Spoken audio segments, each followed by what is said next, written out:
What is going on, everyone? It is good to be back, but patch 1.08 just dropped in Wolong Fallen Dynasty today, and we're going to be going over all the changes seen in this update and find out if Team Ninja is on the right track to bettering this game. So before we get into the video, be sure to subscribe to the channel so you don't miss out on any updates or news regarding the Wolong Fallen Dynasty. And of course, don't forget to hit that like button. So the main new feature it added was a new sub-battlefield called the Crouching Dragon Battle Royale. It essentially is an endgame test your might type of mission. It puts you up against a bunch of bosses that you've already fought in the past, and they just go ahead and see how far you can get killing them all or dying at a certain boss just for like bragging purposes to say to your friends, oh yeah, I made it this far. So you can unlock this mode once you beat the submission on part 7 called the Crouching Tiger's Trial, which has you fight a bunch of little mobs and a few bosses to get you ready for the main course.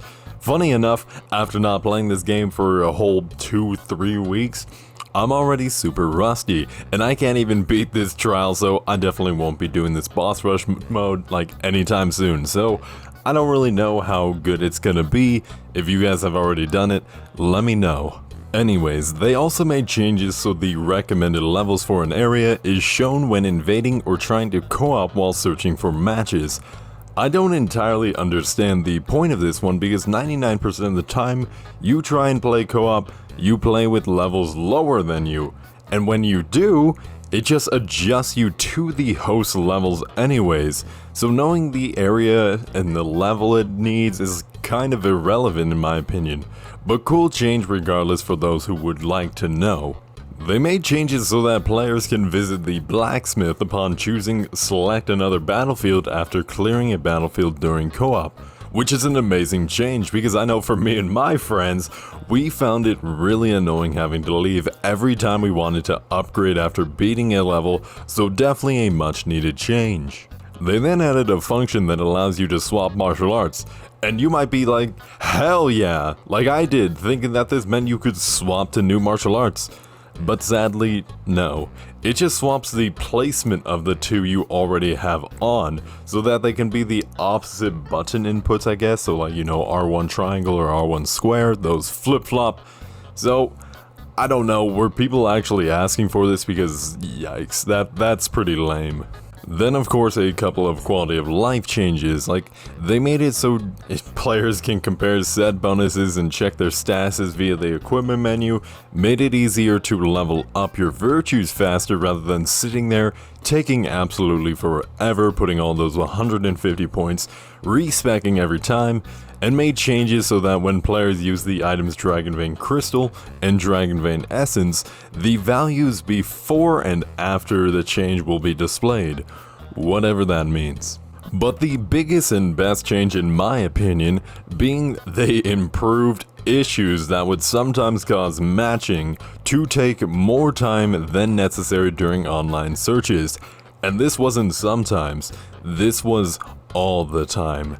This was the main reason why I quit, on top of the lack of invasions. For those who didn't know, anytime you'd search for a match to invade a player, it would take 2 to 3 minutes alone just to search for a match.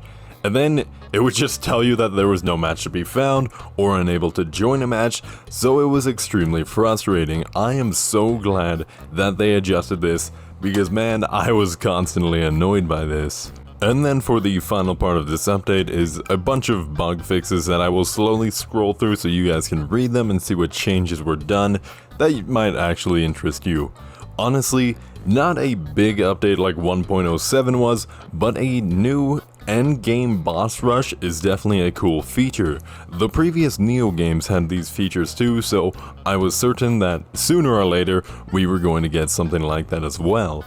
The rest of the changes, even though they're small, are very necessary for the game. Quality of life and bug fixes go a long way over time, so I'm glad to see that they're still making changes and updates roughly every 2 to 3 weeks it seems. That'll be a good for whenever the DLC drops and most problems are sorted out when everyone makes a return. But that's going to do it for me, everyone. Let me know what you think about these changes with these patch notes down below.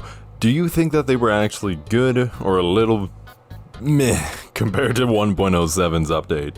Anyways, I'm heading out now, so I hope you all enjoy the rest of your day and have a good one. Peace.